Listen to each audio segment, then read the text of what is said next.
All right, what is up, everyone? Welcome to another edition of Snap on Ego. My name is Brad, otherwise known as Bradsford. I am joined by, of course, the man, the myth. I just now noticed the Bowser in the background for the first time. I don't know why that caught my eye, but it's Chris. It's Bootman. Hello. What is up, everybody? You know, we're back. These are always fun. I enjoy doing these. They make me happy. Maybe it's just the narcissist in me that likes to hear myself talk. Who knows? Could be. But you know what? I noticed it seems like time's been flying by. We do this bi-weekly, and I'm like, it feels like we just recorded, but, you know? Yeah, it does. It's weird, because, like, I when the other show that I've done, Pioneer Perspective, we've kind of, like, really slowed down our content release. We're doing, like, maybe, like, the last few months, we've only been doing like one or two a month because my other co-host, he finished college and he started like a job, and there's 6 hour time difference for recording. So it's a lot harder to find the time to actually do it.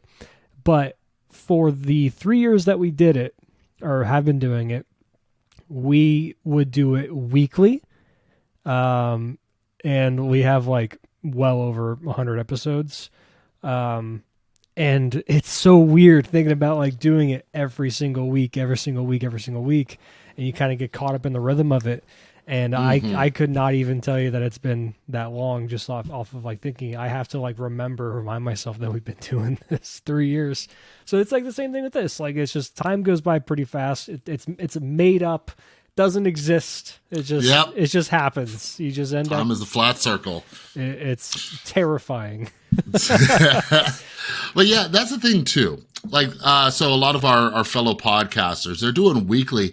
I don't know if there's stuff to talk about in Marvel Snap weekly though.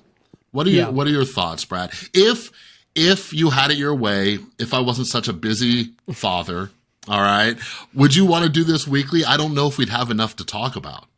I think we could manage to do it weekly. Especially now because of the way that we have the actual weekly patches, or not patches, but the OTA hotfix kind of thing. That would give us something.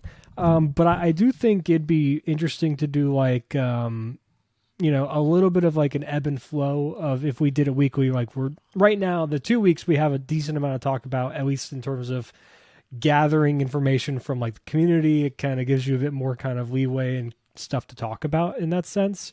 But if we did it weekly, you could do that kind of idea of like every other week is like the focus on like what's the community mad about, that kind of thing. And then we can also do like a lighter, like just like the bullshit of like, what do you want to see nerfed or buffed, or like what's your favorite variant in the game, stuff like that. More interesting type of stuff, I suppose. I think it could work, but I'm happy with the system we have currently. I like it. It's a little bit more special. It has that scarcity, right? Like people got to wait a whole week. They're like, damn, I miss those guys, Feel that anticipation. But yeah, anyways, what's been going on? We got a brand new season, a brand new card. We got Nebula. So I've been playing a bit. I saw you post a deck as well. What are your first impressions of Nebula? How's that been going over in your world? Let me backtrack a little bit. Let me slow it down just a hair. One thing I wanted to ask you before we talked about Nebula actually, what was your overall experience last season? Like give me like, we had about half of the season with the Shuri situation going on, and then half with the patch, right? So how did you feel about the overall climb and like just the state of the game? Because I can tell you, it was post Shuri patch, the most difficult season of Snap I've gone through. It's so weird. It's so weird how everybody has different experiences with that. Like, so last month was April. So February and March were my most difficult seasons, right? February is when I had like a psychotic break, not like literally, all right, but I was super stressed. It's when I made videos about like, hey, everybody, let's all chill, because a lot of people were struggling. And I was like, I'm not going to take things so seriously. I've hit infinite every season, right? So that was February. March, I said, whatever, I'm going to screw around. So this last month, I actually hit infinite within a week. Boom.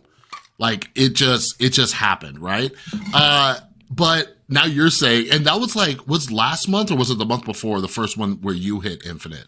It was the month before, which that one it was kind of a breeze for me. It wasn't really that much of a struggle, but last month I played significantly less last month. I'll say that. But I basically hovered between 85 and 88 for a little over a week and a half. And I mean, again, I wasn't playing a whole lot. I didn't sit down and commit for like 2 or 3 hours a day kind of thing to get through. But it was tough. Like just all the matchups were just all over the place. I wasn't kind of prepared for like a lot of different decks. Thanos came back out of nowhere for me. I ended up playing against a lot of weird shit where I'm just like, why is that in your deck? Why is that in your deck? Dude, that's my life. And that like, because everybody, you know, when like there was a Shuri meta or just like Thanos or whatever, people said this is all I run into, and I'd watch streams and that's all they ran into. But me on my account, every single game was like a different deck, right? And you know what? Here's what it was. Last month, pre-Shuri nerf, I was running into a lot of Shuri, so it was predictable, right? Yeah. I knew what I was getting into. Like, but when you're running it up against like a bunch of random decks, it's hard to keep up, and it's hard to know, do I snap? Do I stay in? What the hell are you even playing right now? So I don't know, but I do think, and I don't know what it is, but there's a major problem with the MMR and the matchmaking. That's brought up a lot. But like, certain people have a way easier road than other people. And that's something I've been trying to preach, and we'll talk about that a little bit when we get into one of our topics about the randomness of the game. But a lot of us don't have the same experience, which is really, really weird, right? It is. Like, even like if I'm at rank 80 and you're at rank 80, we might, like, I might stay at rank 80 for a week or two and you might breeze through it, or vice versa. And that to me is very, very strange, you know, just based on how the MMR works and not necessarily the ranking matching, you know? Yeah. And it's like, I tried the last day, right? Like before the night of the new season, I was at 87. And I'm like, I'm going to push for 90 because I want the extra gold, because I had like 600 gold, right? Didn't want to buy gold. And there was the one of my favorite Spider-Man like variants, which is it's an actual comic book cover. It's the one of him covered in all the web and all the little spiders and shit. Yeah, the black suit. I love that art. I love that comic cover. I have it somewhere. I have like the artwork somewhere. I don't have it put up, but I wanted it. I'm like, yeah, I'll just nice little push to 90. I dropped to 82, got back up to 86, and then the season reset. And I was like, yeah, that fucking sucks. Yeah, it's so strange. I wish I could figure out what it is, but yeah, it's one of the reasons I tell my audience, I'm like, listen, don't stress, don't compare yourself to other people's experience, because some people, they're having a breeze. Like, for instance, right now, we're less than a day into the new season. I'm seeing so many people in it. Some people are hitting infinite, you know what I mean? What's his name? It's not... Educated Collins? Well, Educated Collins, so he's in the whole bot thing, right? Like, he's just plays, like, Patriot decks and stuff. The other guy, Revis. So, Revis... Like he hit, what is it? I'm looking at his Twitter right now. He hit rank 430. Last season, I made a video that blew up, right? Like the day after the season started, I'm like, this deck hit infinite in less than a day, right? All my comments were like, I tried this deck and I cannot get a win, right? Yeah. Well, he just hit infinite a day again. I retweeted it. I already have people saying like, I've lost like 10 straight games with this deck. So those people in the bot MMR, they're having an easier path. And that's why it's hard to gauge who you're following and what decks to try, because they're facing a lot of bots whatever it is. I feel like at least Educated Collins kind of mentions it. I don't know if Revis did. I didn't see, but I know Collins did straight up be like, yo, bots are still an issue, right? Yeah. But at one point, like if I was the person in their position where I get to like 200, 300, like at the end of the season, it drops me down technically to 70, but my MMR is so fucked that it's like you can only go against bots at that point. I wouldn't even post a list. I'd just be like, I hit infinite again on the first day because I only played bots. Yeah. Don't worry about what I played. Don't even ask because it doesn't fucking matter. I could have played a pool 1 deck. It doesn't matter. Yeah, It's funny. I almost asked Educated Collins. I'm like, hey, what list did you do? Because I keep list of infinite decks. I'm like, no, it probably just wouldn't even matter. Because he's like, I played some Patriot, I played some Death Wave, But here's what's interesting. I listened to the KM Best podcast with Brendan, and he was saying that he's playing a lot more humans now. Right? And I even tweeted at him. I'm like, did they fix... Okay, you said that on Twitter too, and there's an archetype in Magic, because there are tribes and creature types. One of the famous ones are humans. So every time you say that someone's been playing a lot more humans, I'm like, there's a humans archetype in Magic now? That's fucking cool. But yeah, so for some people like KMS, I don't know if he managed to tank his MMR, so he's not facing as many bots. I don't know, but at the start of the season, I'm seeing a lot of people like in the creator Discord, which you will soon be in. Yeah. They're talking about the bot problem. So everybody, in case you were unaware, Brad made it into the official Marvel Snap creator program. Hooray. So, hey, and that means you get 2,000 free gold every single month. So you can buy whatever the hell you want. Which is ridiculous, but like, hey, I'll take it. Like, whatever. Dude, ever since they gave it to me. I feel like they should... Snap should look at all these people doing like giveaways for like season pass. I think it'd be cool if each person in the creator program was given 3 vouchers for season pass giveaways, and that could, I feel like that would help kind of, inflate the game a bit, right? Yeah. No, I would like it. There's some people who mention it. You'll see when you get in the Discord. A lot of creators like, hey, we should get this and stuff like that. Sometimes I personally, I'm like, are we asking too much of you guys? Like, you'll notice sometimes it'll just be a whole day of creators asking something. It's just them pushing a button. It's not a big deal. Right. Just give people some free stuff. But I'll say this: ever since I've been getting the 2,000 free gold, I just have not had a variant pop up in my shop that I actually want. So I just I either save it or I just spend it on missions. Yeah. So, but anyways, I got to Infinite last season. I will say this for everybody listening. I still think a lot of decks that were strong, like Darkhawk Dino, are very, very legit. Yeah, I agree. I've been really enjoying Darkhawk still. I do like the new flavor of it with Black Bolt and Stature. I've been trying that one too. Because, Stature dropped to 3,000. I was like, see, that's where I'm in a position where I'm like, I'll be cool with spending the tokens, right? When they're 3,000. I'll buy them. So I got Stature. You'll be happy to hear that today I got Ghost. Right? So, dude, I went on a Ghost rant in my video today. And this will intertwine into our Nebula conversation. Maybe this will be the segue. Sure. I tried out a Nebula deck. It was the top rated one. It was a Darkhawk deck with Stature. Yeah. I lost so many games because I had priority.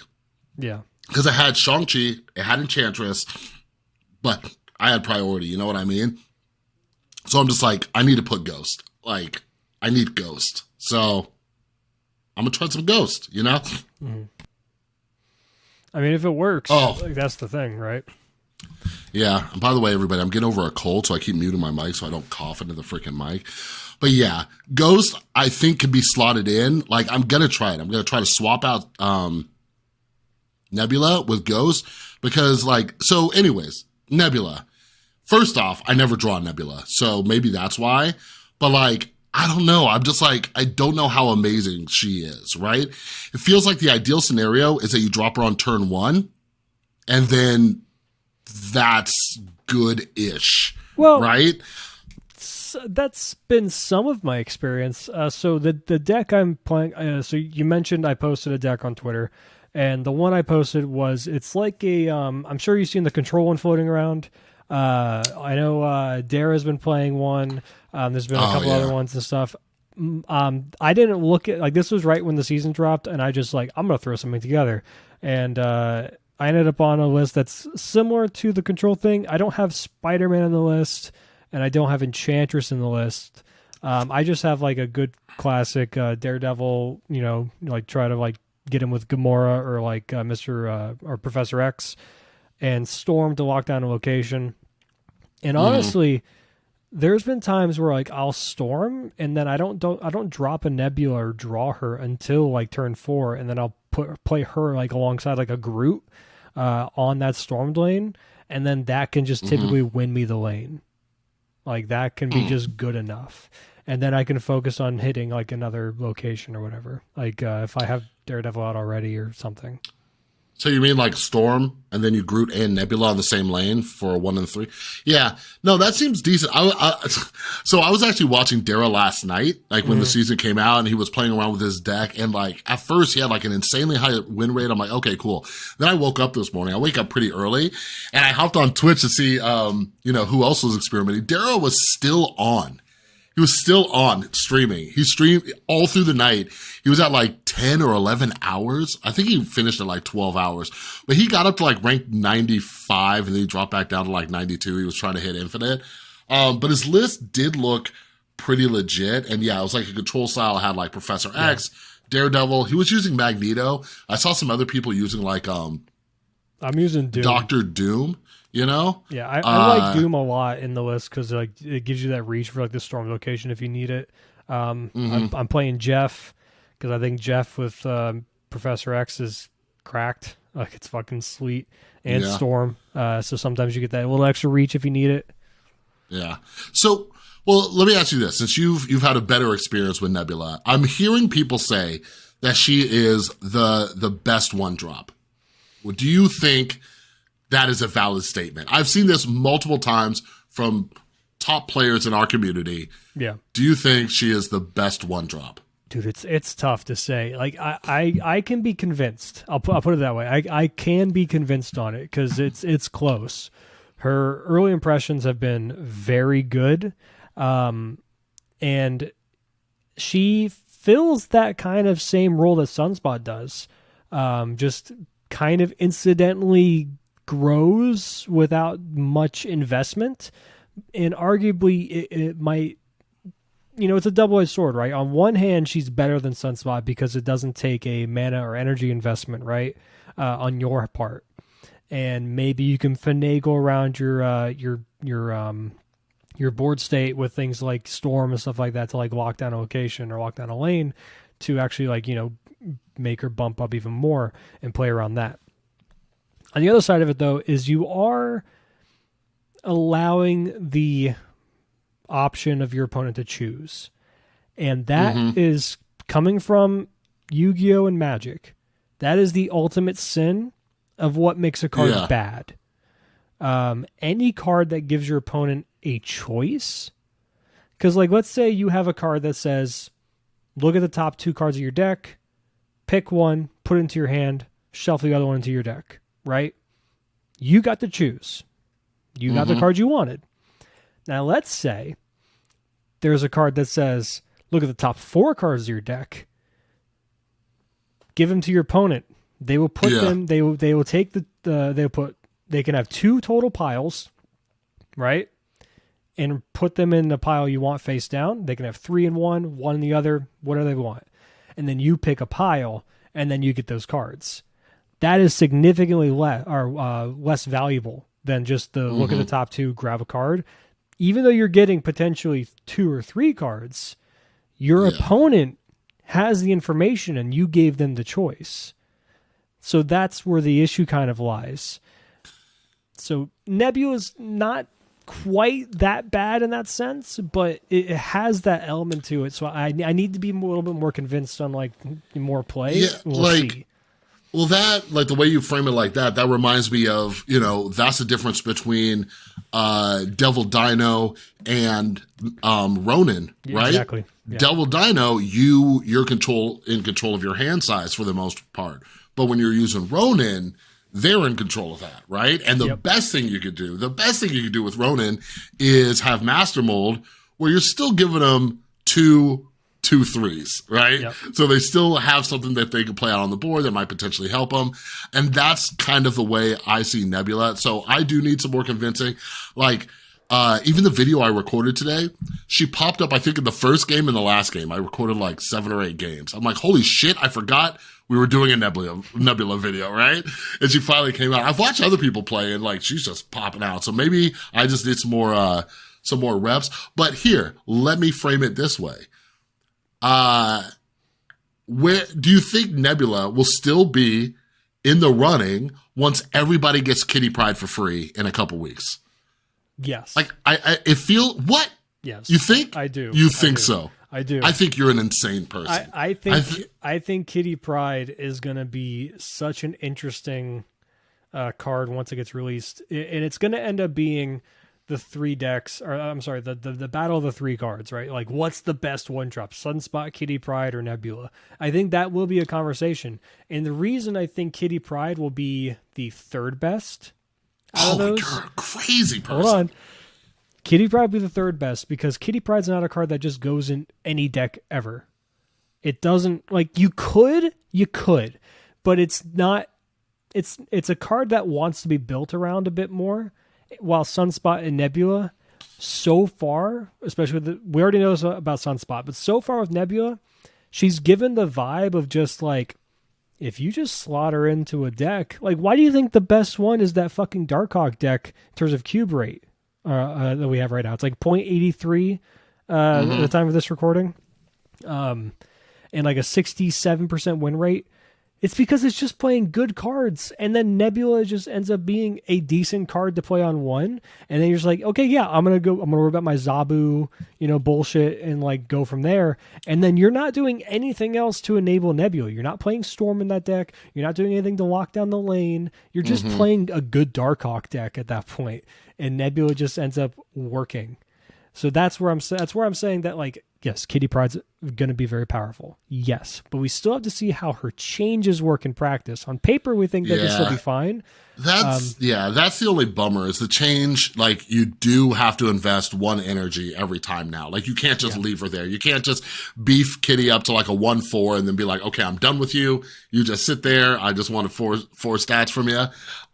So remember my biggest takeaway from that change was when we talked about it last time is the fact that she sucks in locations that get locked down now, like Sanctum Sanctorum Flooded. Guess what card is amazing in those locations now? Nebula. Okay, I'm seeing what you're saying. I'm curious, but like I said, I think tonight I'm gonna in that Darkhawk deck. And man, people are playing the hell out of it. Like earlier this morning, I'm looking at Untapped right now. Earlier this morning had like 400, 500 games. Or even when I recorded, it might have been 300 games. Now it's at 1,100. People are playing the hell out of it. But I'm telling you, I'm going to put Ghosts in that deck. And if that deck performs better, like, people need to get their shit together. Because I'm telling you right now, Brad, all right, quick rant for all the listeners, right? Like, me and my crew, we helped popularize the hell out of Super Scroll. And everybody's like, oh, Super Scroll sucks. And then out of nowhere, everybody loves Super Scroll.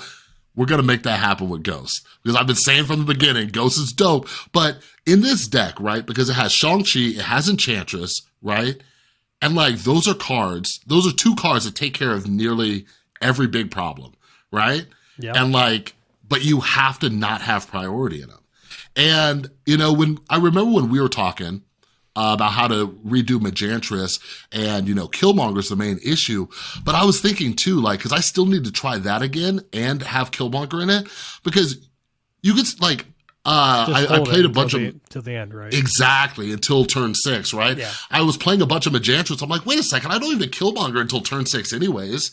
So, like, wouldn't really matter if I destroy her. Like, you're taking away, 2 power, but hopefully you're popping off like a Nova or something. Yeah. But yeah, I'm gonna slot Ghost in here, and then everybody's gonna be like, oh my god, what was that? Ghost is the best card. I've always been a Ghost believer. Yeah, get the hell out of here. You guys heard it here first. We're gonna turn Ghost into a badass. I'm definitely gonna try out. I haven't really gotten to play with Ghost yet. I got it. But one deck that I really like is the Wong Going deck. And Ghost is an ongoing. And being able to do like the Hazmat Luke Cage stuff, Spectrum, things like that. Yeah. I think that's just a neat deck. I'm excited to kind of like get more of that going. I don't know, Ghost is a weird card. Ghost is like a card that's like it's hard to measure the level of impact that she has, right? Because it's not like you always, have priority in games. And it's like, I feel like she's got like a 50-50 win rate right? That's Yeah, how I feel. I'm one. Yeah, they don't play with her enough. I'm looking at Untapped, and people just aren't playing her. Like all the games, like the most games is 110, and that's like nothing, right? You want to check another card for me real quick then? What check, you got? Check Jeff. Oh God. I think I deserve a pat on the back of saying that it is the first card outside of the big bads that's worth the 6,000 tokens. Yeah, Jeff is the highest game count is 8,500, and it's in that list. It's in this list that we're talking about. But I had Nightcrawler in instead of Nebula. So now all they did was just take Nightcrawler out. But what a lot of people are saying is like Jeff is, like the new Lizard, right? Like it's a good 2-drop card. Jeff is just so fucking good. And like I went on the I was on the Can't Stop Snapping podcast again a few days ago, or last week or whatever, and it was myself and Tyler was in there, and we were talking about like cards and stuff. We talked about Jeff a little bit because he just came out, and I reiterated, I'm like, yeah, I think he's the closest thing to being worth 6,000 tokens that's not a big bad card. And they were both kind of going like, whoa, chill your fucking roll. Calm it down, slow your roll a bit. And I'm like, what the fuck you mean? Because, hey, guess what? I guarantee you that if you look at a list that Second Dinner has access to that we don't get to see, because we're not that important, where you can see the most bought cards per series during their time and series whatever versus whatever, I guarantee you Jeff is very close to rivaling as close you can get to rivaling the big bads. But how, like, can you really say it's the best just because it's the most bought? Right? Like how many people bought Jeff? They're like, oh, it's a cute little card. If you are spending 6,000 tokens on a card because you think it's cute, no, there's no fucking shot. Do you know how many people are buying ultimate variants and shit? I don't know. People and their spending behaviors are a little bit strange. But Jeff is a good card. Jeff is cracked. Yeah.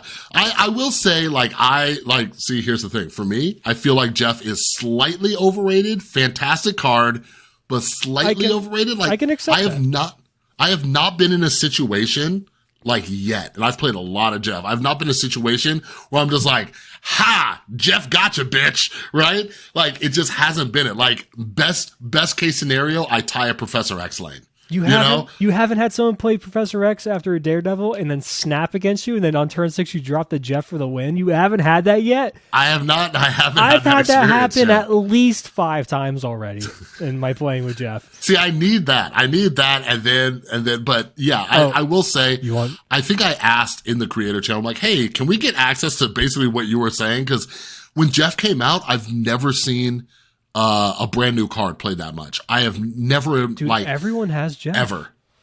Yeah, I'm telling you. When I because I'm one of those whales. I buy every new card. Right. I don't have Stegron and Snowguard. That's it. And they're bad, so it's fine. Yeah. Right. So, but when Jeff came out, that was the first time where just I hopped into games and I'm like, oh shit, here comes Jeff. Right? Like I just saw a lot of Professor X type stuff. I'm like, you have Jeff, don't you, son of a bitch? So there is something to say there. If you want to know a little secret, and this is for all of our listeners as well, and if you're watching this, if you really want to be a big brain with Jeff and you're doing like the Professor X Daredevil thing, right? Just Professor X onto something that you know you're losing by a couple points, and then just spam that or not spam it, but give a couple of those Deadpool emotes and just go, oh, I fucked up, oh no. I might give that a try, but yeah. So Jeff is exciting. I do think we're gonna have some fun with these new cards this month, and I might have to rearrange some stuff. But yeah, the Jeff deck with Nebula and stuff. Like I'm gonna see how Ghost goes, but I think this might be an infinite worthy deck.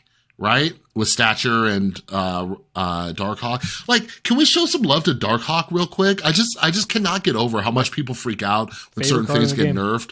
And just like Zabu and Darkhawk are still just the match made in heaven, right? They're showing up in everything. Like, you have the Darkhawk Dino deck, you have this new Darkhawk with Stature deck.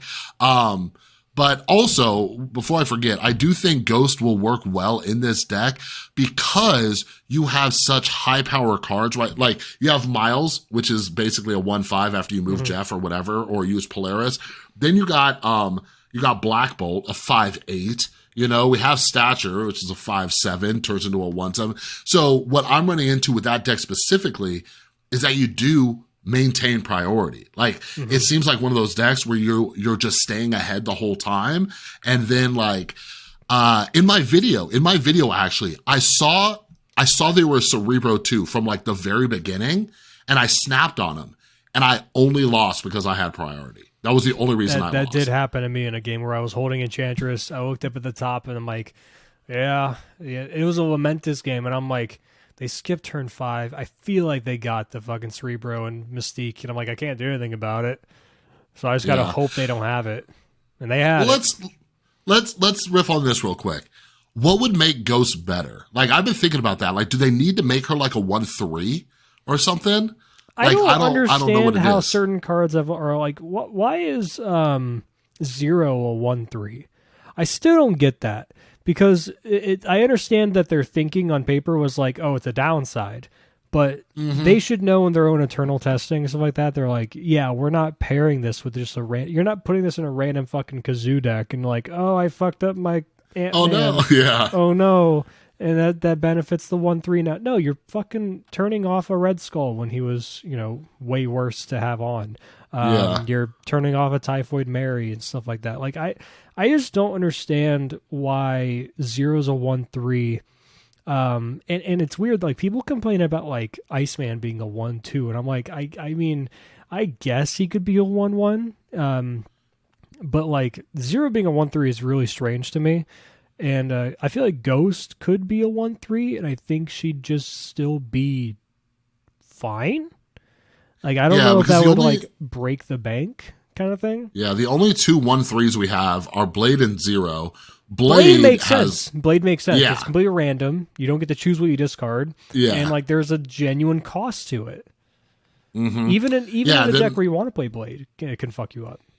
And Titania, she's another one that's, people hated at the beginning, and she's huge now, and she's a 1/5. But yeah, like, like you said, feels like they made 0 a 1/3 because they feel like it has a downside, which no, because nobody's just slotting in 0 into a deck unless it has a very specific purpose. Especially if you play it with Titania, you have just 8 power in a lane. Yeah, exactly. So that's why I'm wondering about what they could do with Ghost, because it feels like they just wouldn't do that, right?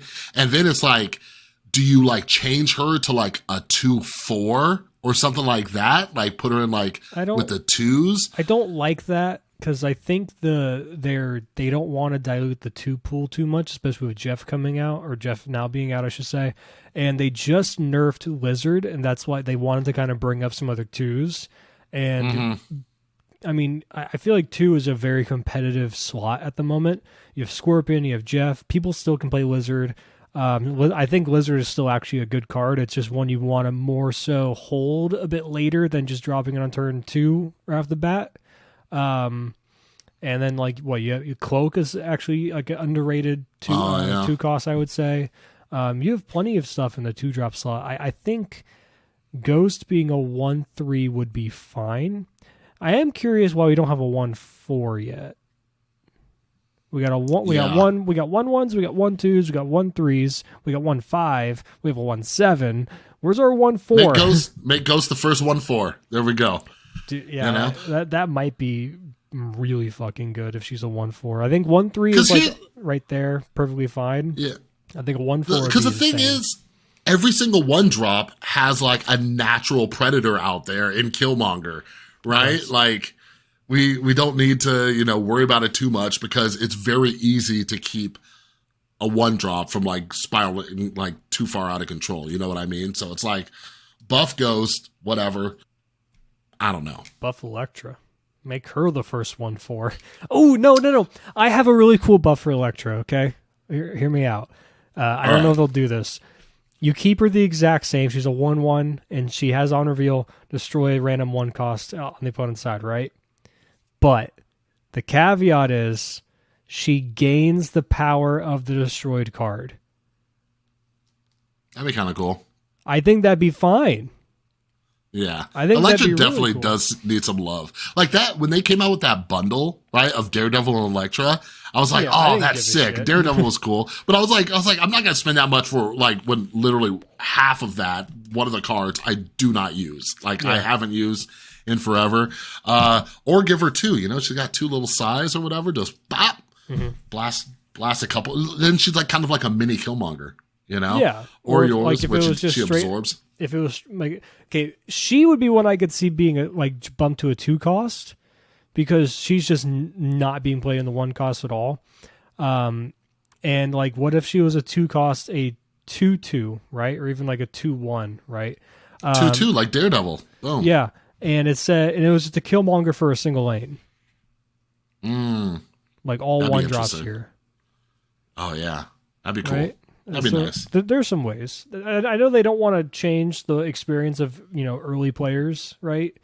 But at a certain point, your game is going to get to a certain size where like that percentage of how many people are like in pool 1 and like the very, very beginning of the game is going to end up being like the 1% kind of thing versus the rest of the people in the game. So you might need to like shift your priorities of how you balance stuff, because I think that's also an issue moving forward of like they did say they don't want to change cards that are accessible to early players too much because it changes that part of the game fundamentally.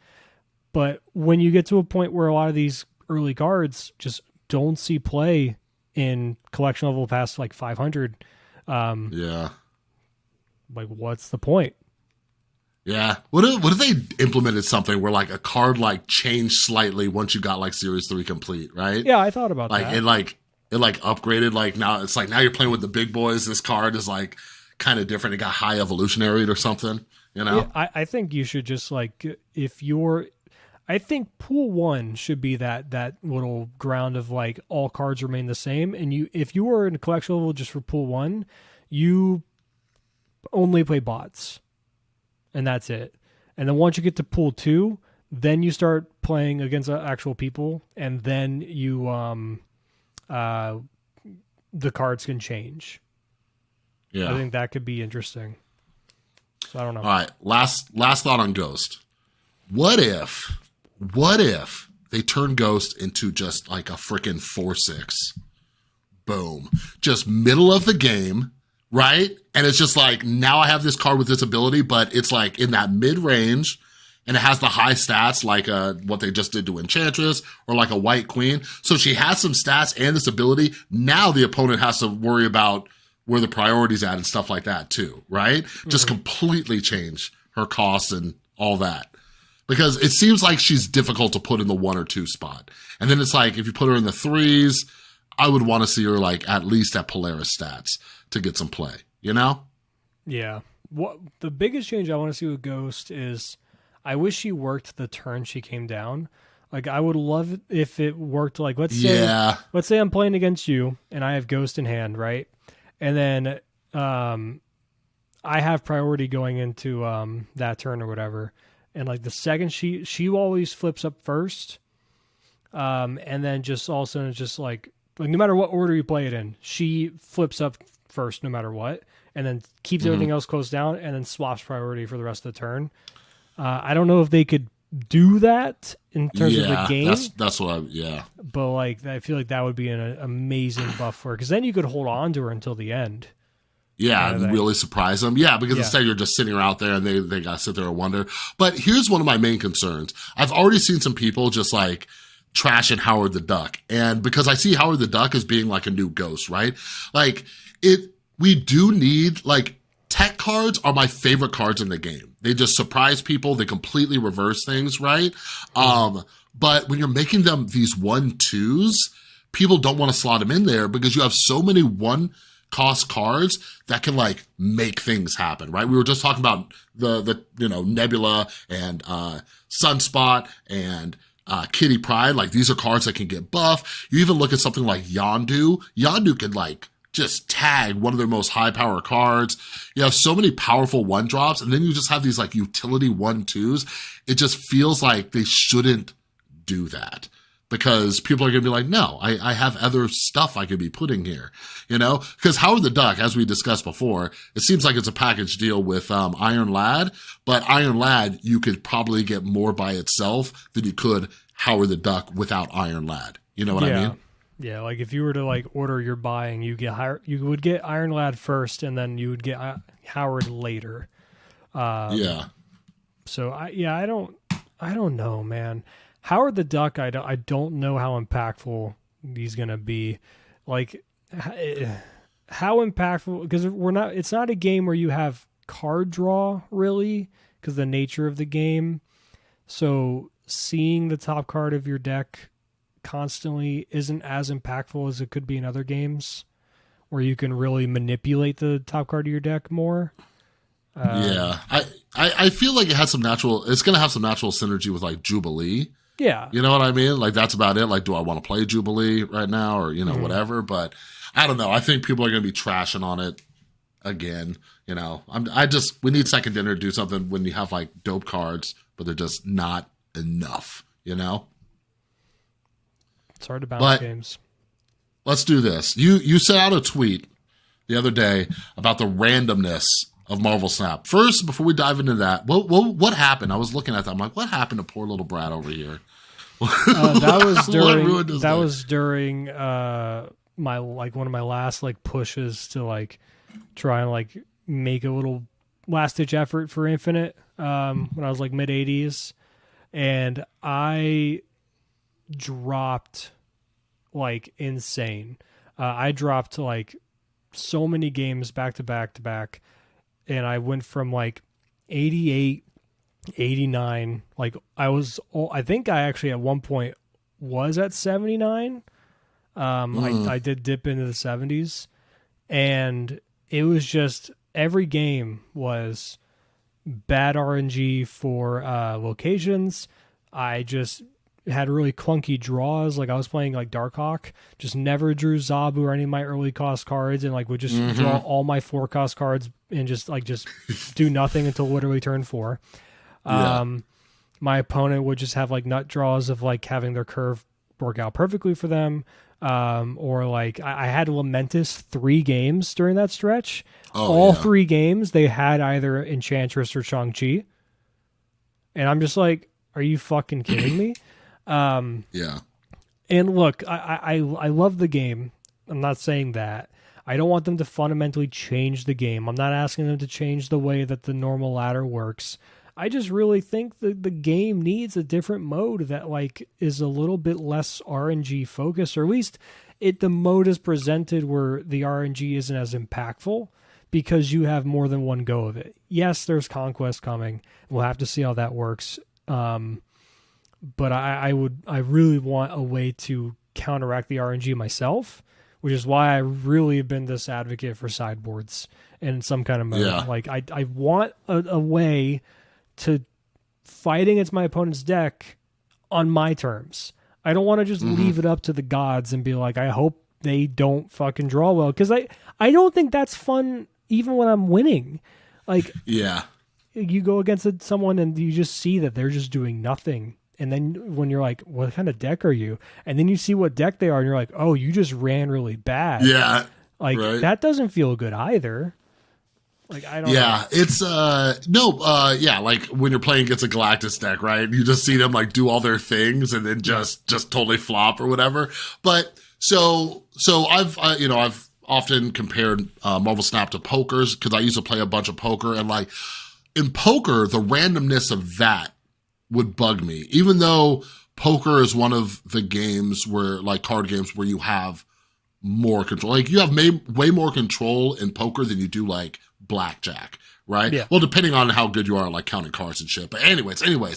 So that's where I would get frustrated with poker. Just like, oh man, like you just have the best hand, and then just randomness happens on the board. Anyways, with Marvel Snap, that's increased so much, right? Like when people relate snapping to like betting and poker, I'm like, no. It's not. Right? Because nobody's going to the dealer's not going to flip a card like on the river that's just going to like delete your hand or something like that, you know? Because the locations added in this whole new type of variance, right? Like there's so many more things that could happen, but there's this thing like, an example often used like when trying to understand statistics and stuff. And it's just like, if you got 100 people to flip a coin, right?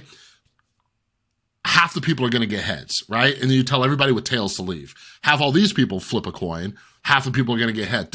Somebody's going to be left where they got heads every single time, right? Yeah. Statistically.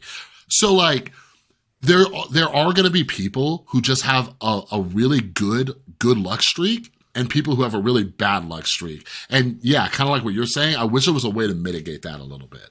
And I'm hoping, because I do think ranked, and especially this conquest mode they're talking about, there needs to be a way to do that. And best 2 of 3, like, so I've been playing a decent amount of Runeterra, right?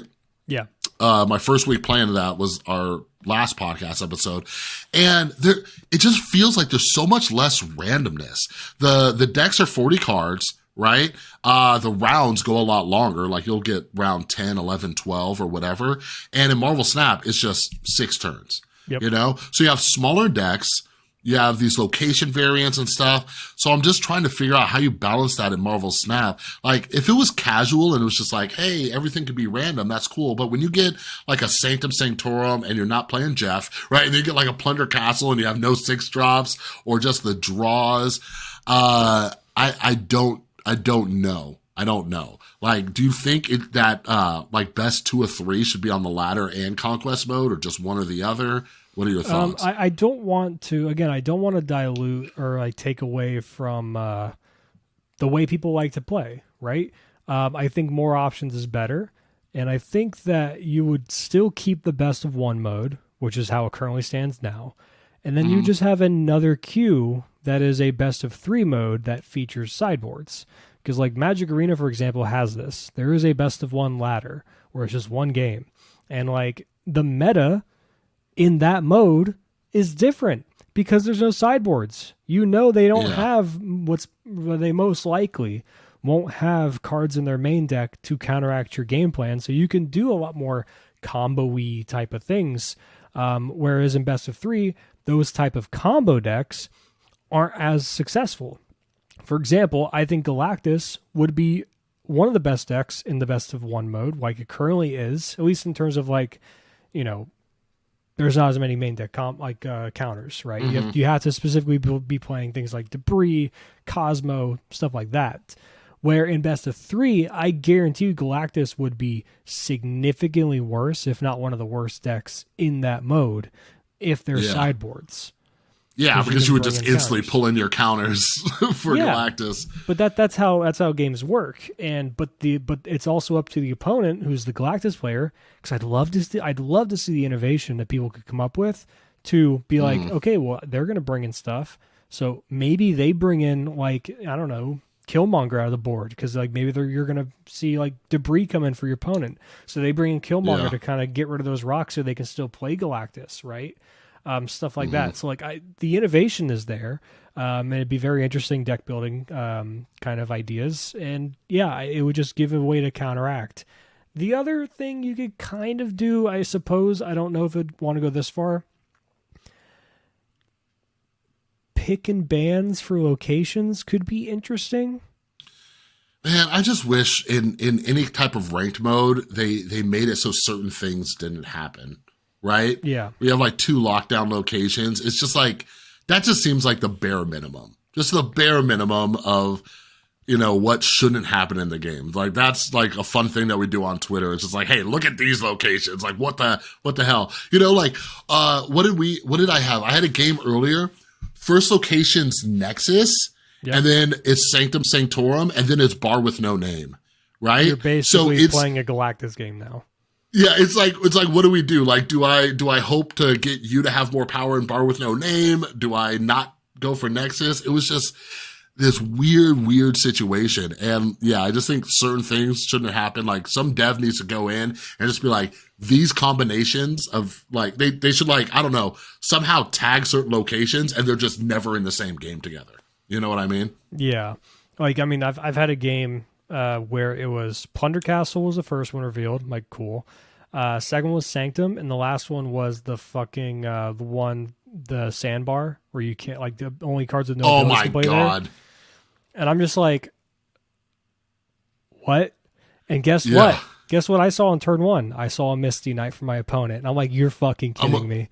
You're fucking kidding me. You're so happy, aren't you, Mr. Patriot player over there? You just can make it work. And like, it's like, yeah, I get it. And I've said this before, and I'll say this like about other decks people complain about, like stuff like Galactus and everything. You can just retreat. Of course. I absolutely agree with that. But that doesn't, on one hand, you're retreating because you just don't have the card against Galactus or whatever the deck is, and you didn't run well. Okay, that's one thing. That's kind of something that's a bit more easy to swallow, I suppose, right? A bit more palatable. When the game itself, not even what your opponent's doing, when the game itself says, you're not going to play, like that's not as fun to retreat to, because it's like, it's almost like a game of chicken. It's like, who's going to retreat? Yeah. Like, are you going to retreat? Am I going to retreat? Do you have something? Are you bluffing that you have something? Or are we just going to snap and just whatever?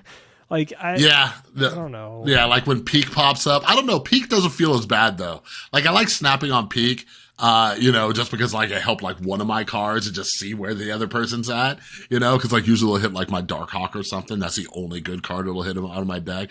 Yeah. But, yeah. I think there are definitely some quality of life changes they could do on that end. I just don't know what it is, but it seems like there's just so much randomness, and it's just hard to see. I think right now with Marvel Snap, and this can help with our next topic. With Marvel Snap, it's really hard to see who the best players are for a variety of things that we've talked about. One of them is the bot issue with the top players, right? Tournaments are kind of happening, but with the randomness of the game, and like 2 out of 3 is the best. Like back when I was in Counter-Strike, the esports scene, depend on the tournament setup, but usually when you got to like, I don't know, like the semifinals at least, it would start doing best of 3. It was very rare that it was just here's one game, right?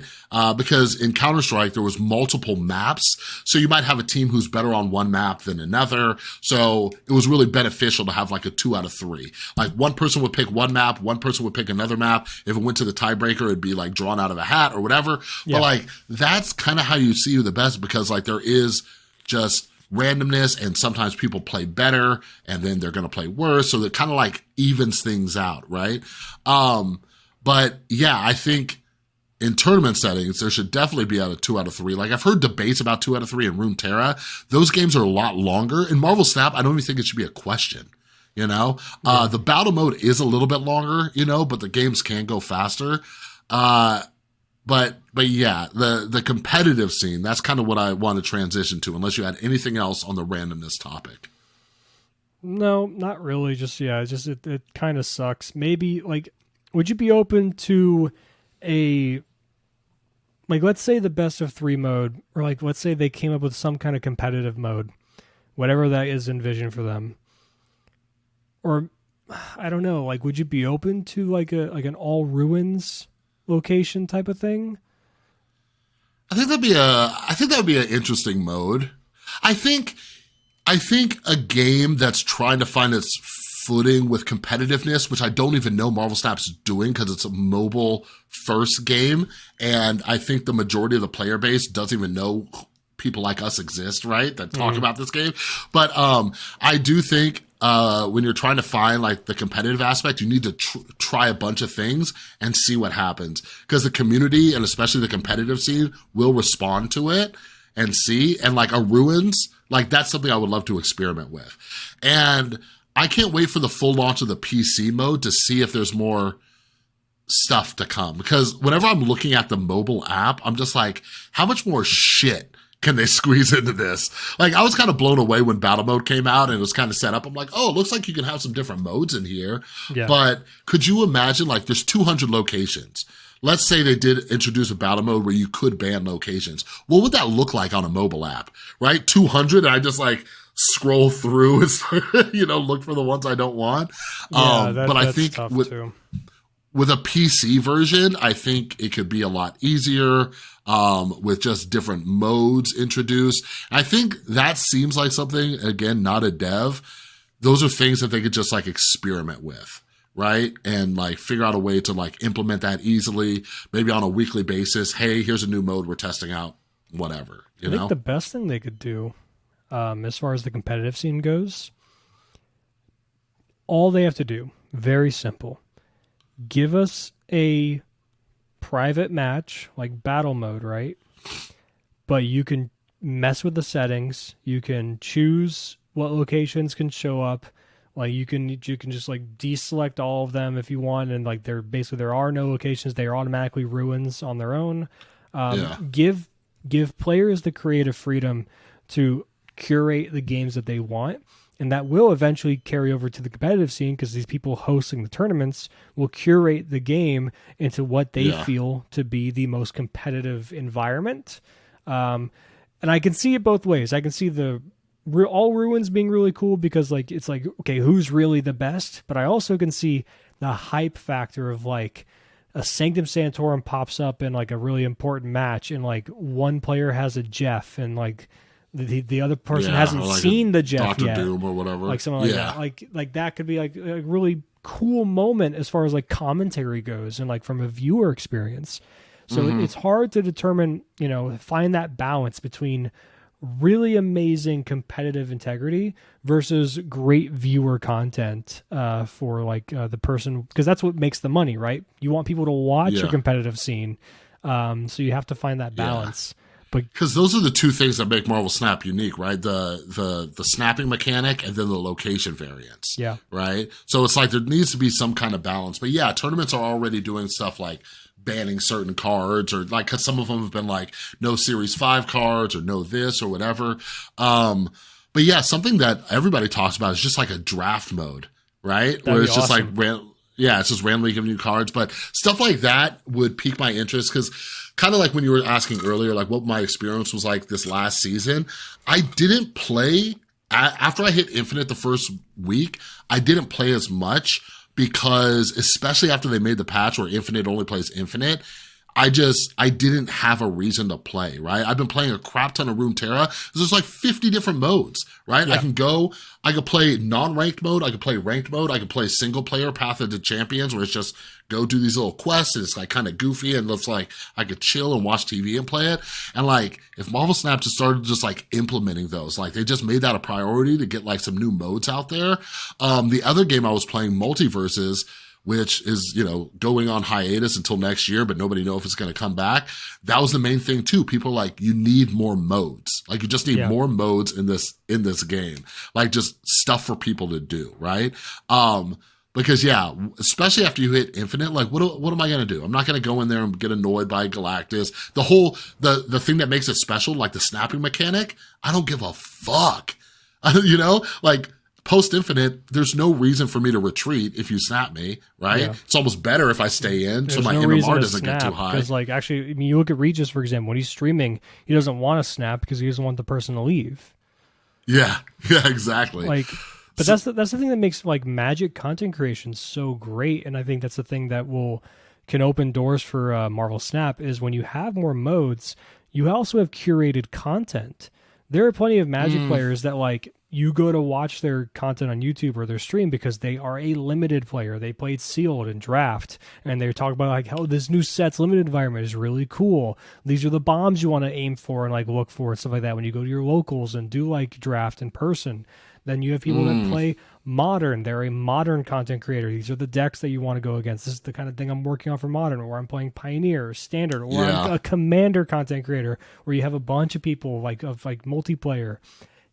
And all of these content creators get massive amounts of view. You have bleed over between people that like all these different types of modes, But you also have people that just only like playing Commander. They only like playing Limited. I've met plenty of people like that where they like, I don't play Constructed. I only play Commander or Limited, and that's it. Or the vice versa is true. Yeah. Snap could have that. Yeah, that's a really good point because I've been watching a bunch of Runeterra content, but there's one channel in specific, and I think that there's probably more creators out there, but his channel solely focuses on the single player Path of the Champions mode in Runeterra. That's all he does. New cards come out or whatever, and he shows you like different builds and stuff, and like I go to him for that. So that can open up the content creation and stuff. So that's really interesting. And Runeterra also, because like one of the reasons the game just like got bigger again is because they're rotating cards out, so they have like the standard mode, and then they also have Eternal where you have access to all the cards, and they're about to, I think in a week or two, have a Eternal tournament, so they might like start having both, and then that'll open it up for more content creators, different competitive scenes and stuff. But yeah, let's transition into the whole competitive aspect because that's something I've been dying to talk about.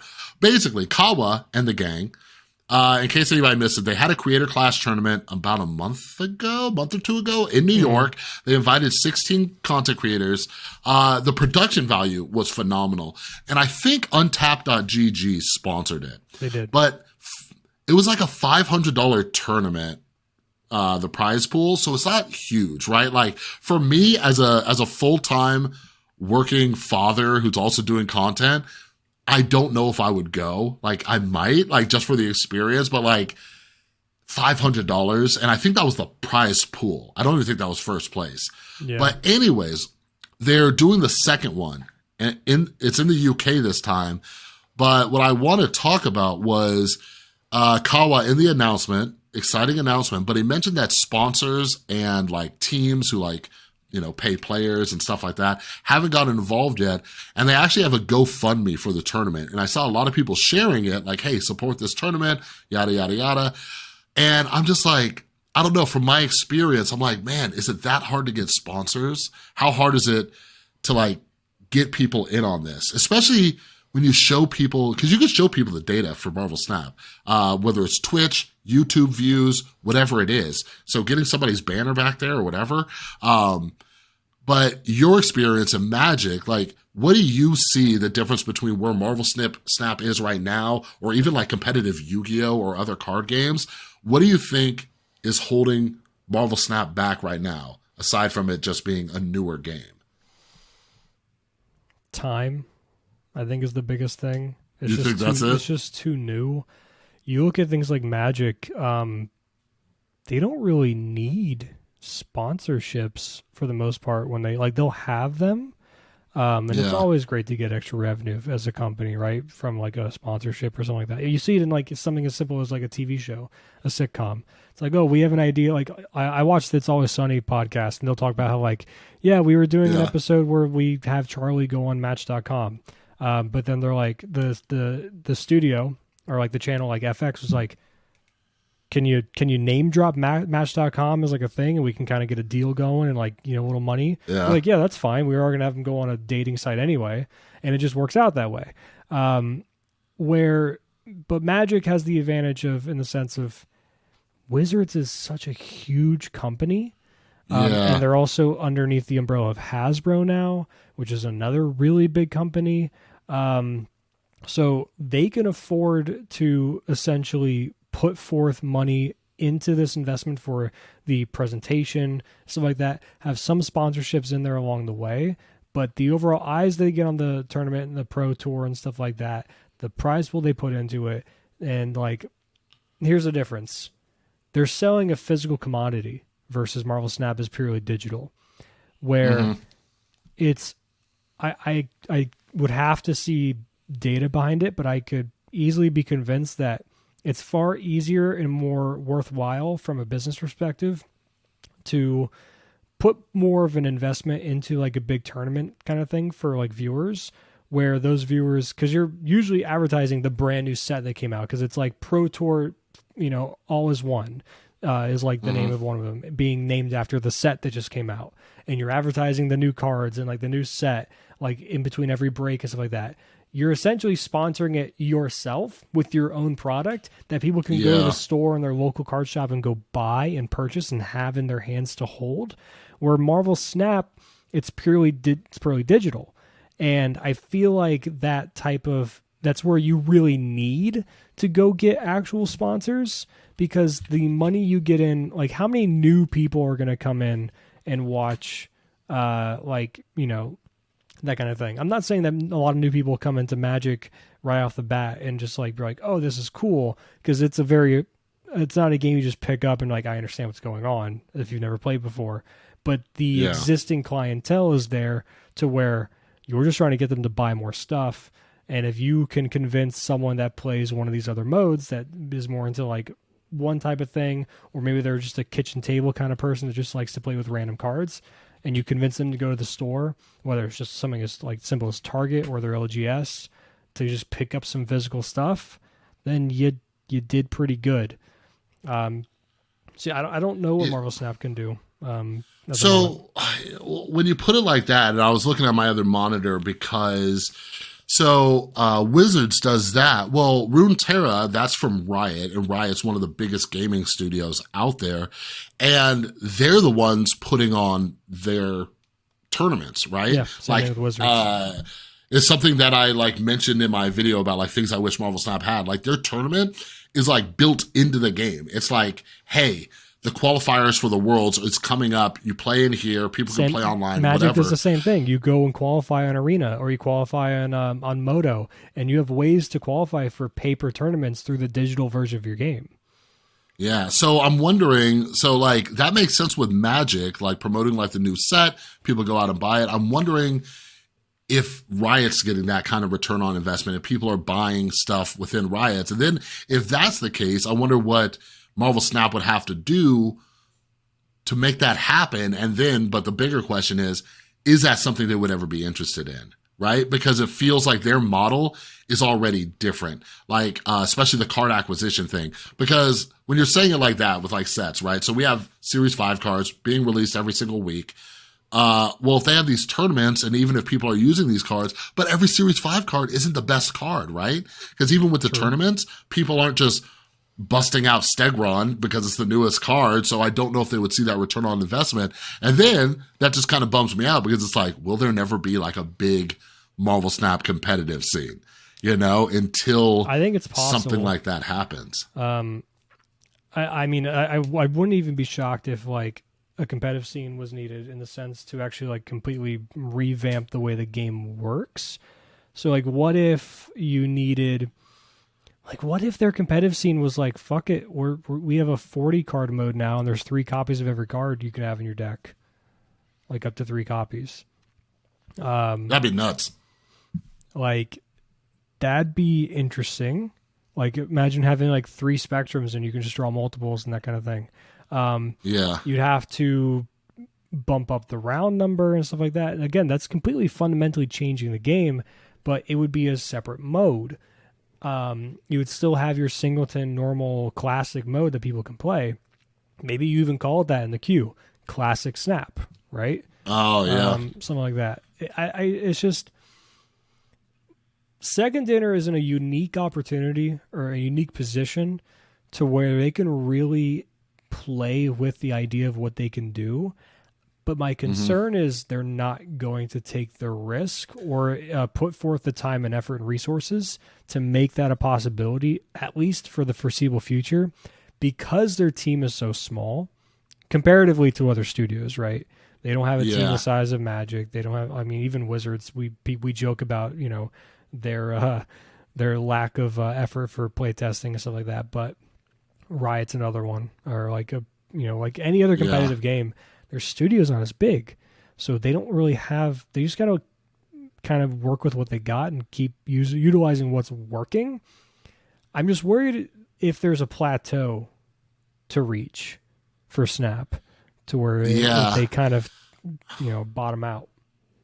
Yeah, I guess the thing is, which does give me some hope, is like the fact that they are building a conquest mode, right? So it's somewhere in their brains, right? And they wouldn't, and because they are such a small team, they wouldn't allocate resources to developing a conquest mode or even the battle mode if they weren't like somewhat interested, you know? Yeah. So maybe it is just something where it's just like, it's going to take time. Maybe it's something like, you know, because a lot of companies, especially startups, they have like a 5-year plan, 10-year plan, you know, whatever.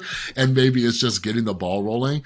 But yeah, the last numbers that got released for Marvel Snap, it was months ago, like after the global launch and stuff, they made bank. Like they made like 10 million in profits, like their first month, you know? So I don't know, like I don't know. That's like part of the business strategy. At what point are they hiring more people? Are they upgrading to new offices with more people in there?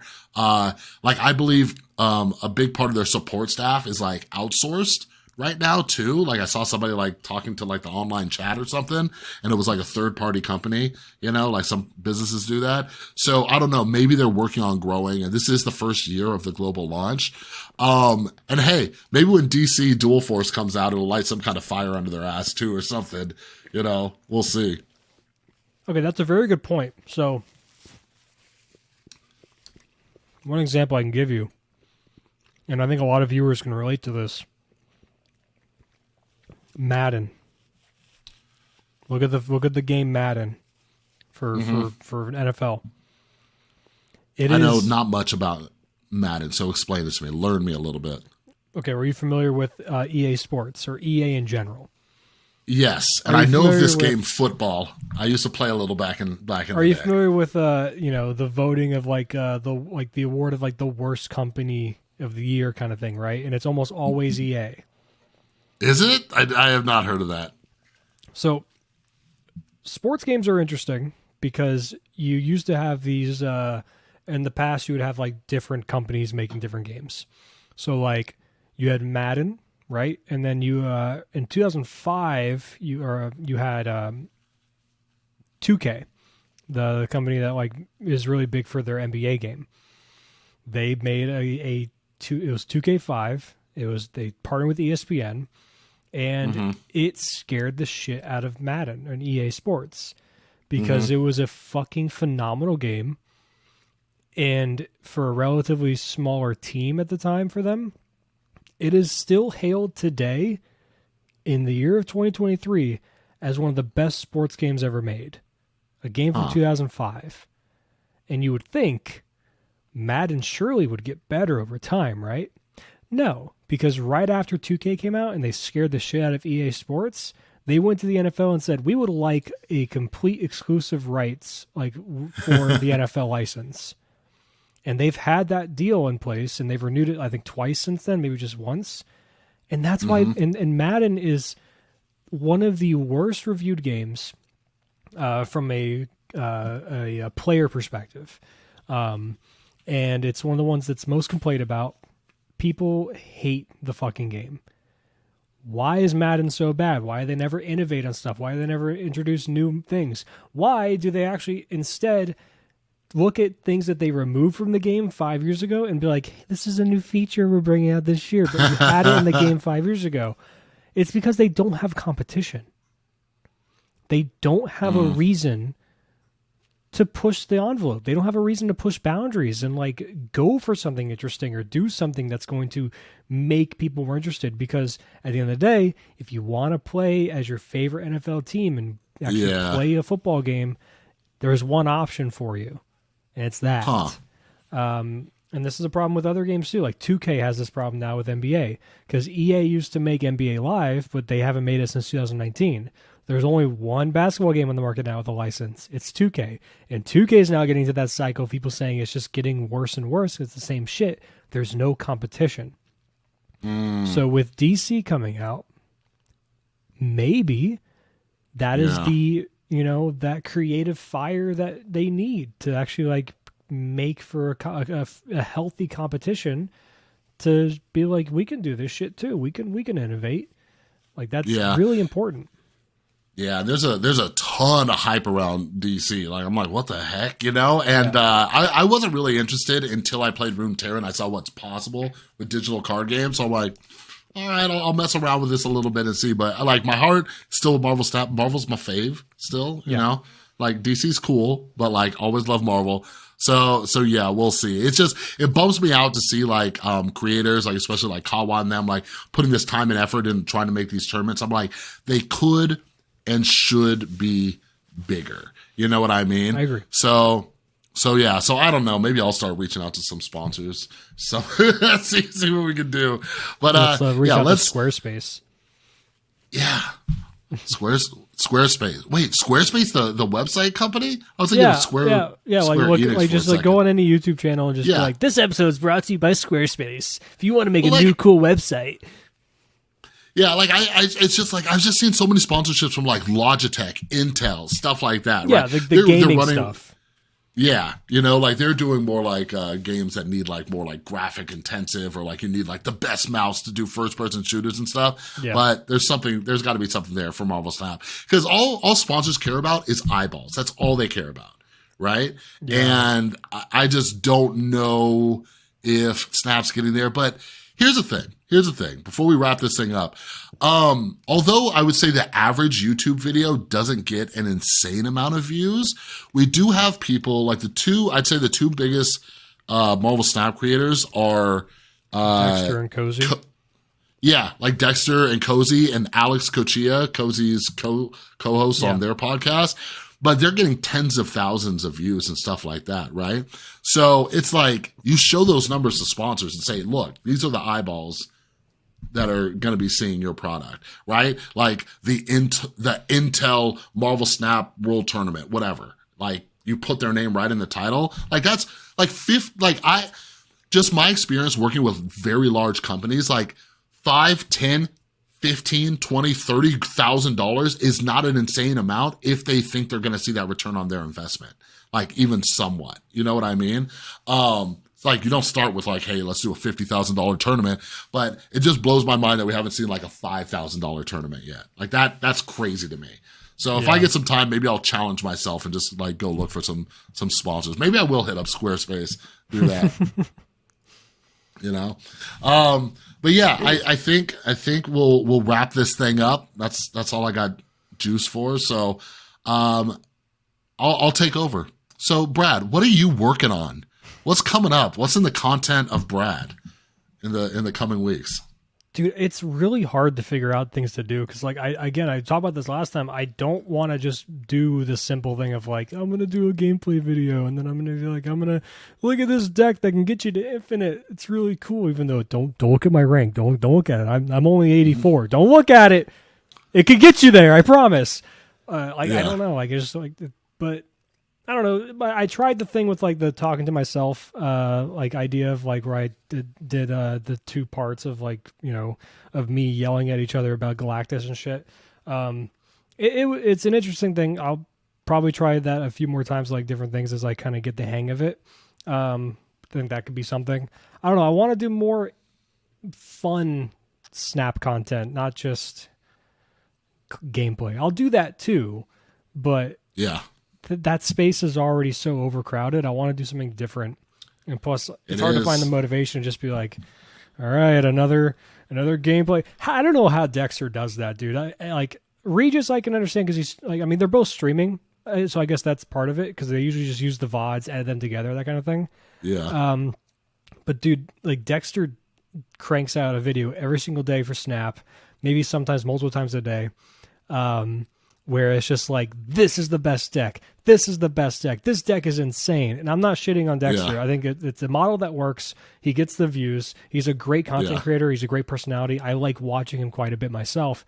But it's just like, I am genuinely impressed with, I mean, of course, the motivation is getting paid, right? That's always a motivation. But I'm still impressed that, like, from a creative standpoint, I don't know how you can be motivated to do that over and over again, because that's pretty much the only content he does outside of his new podcast with Dara.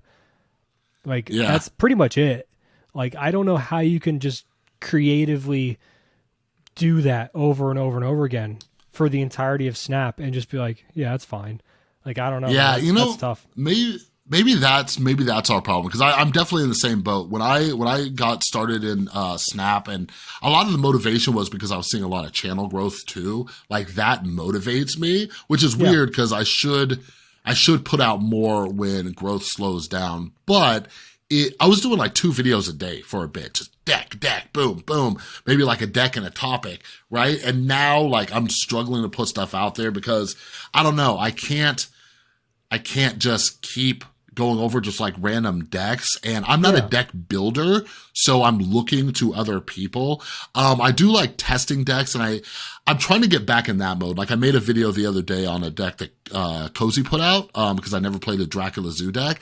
So I might keep doing that. I want to start doing that again, testing out decks that are getting popular and see how they actually play and show people like, hey, do you want to spend your time on this? Because you know what? I think that might be an idea, and that might be what I run with for a little bit, because especially at the beginning of the season, like when you're testing decks, like, do you really want to test a deck that's going to lose you cubes? You know, let this guy right here, let me be your guinea pig. I'll go out and test it. But I do get what you're saying. Like, there needs to be that creativity. I think some of it does come with deck building.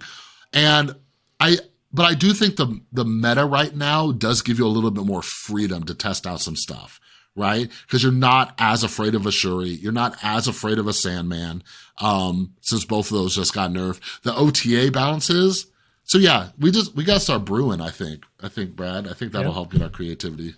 Well, that's what Bink says he does. He just looks at stuff and he tries using them and stuff, but it's just like, you got to see how viable they are. Because we don't want to lose our viewers and listeners cubes, you know? That's a fair point.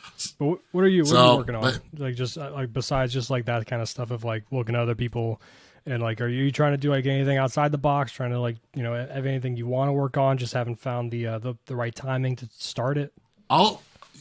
So 2 things. One of them, the tournament thing and sponsors keeps popping in my head.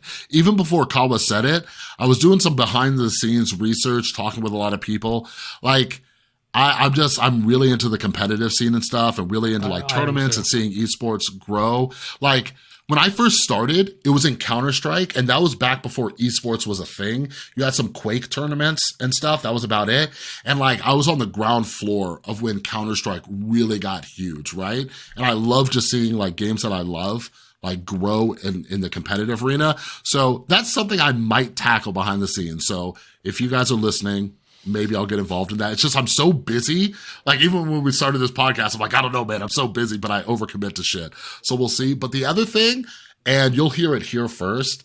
So I don't know how many people out there know this, but I'm also a writer. I've written multiple just nonfiction books. They were like in the mental health addiction recovery space. But I want to do like a Marvel Snap beginner's guide to publish and put out there. Just because like people read about all sorts of shit.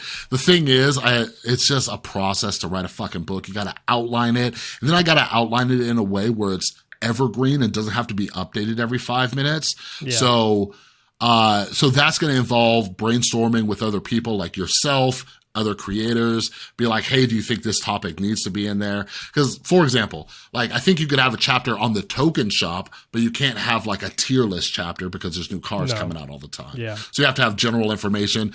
But yeah, so those are like some bigger things I want to work on outside of YouTube, but it's just finding the time. But it's hard to find the time when I'm grinding Infinite every season, baby, and I'm playing other games. It's just about discipline. You can kiss the Infinite goodbye if you're going to be the guinea pig coming soon, right? You're definitely not going to be hitting Infinite anymore. Well, you know, some people brought this up. This season is technically the easiest season to hit Infinite so far. It's a 5-week season.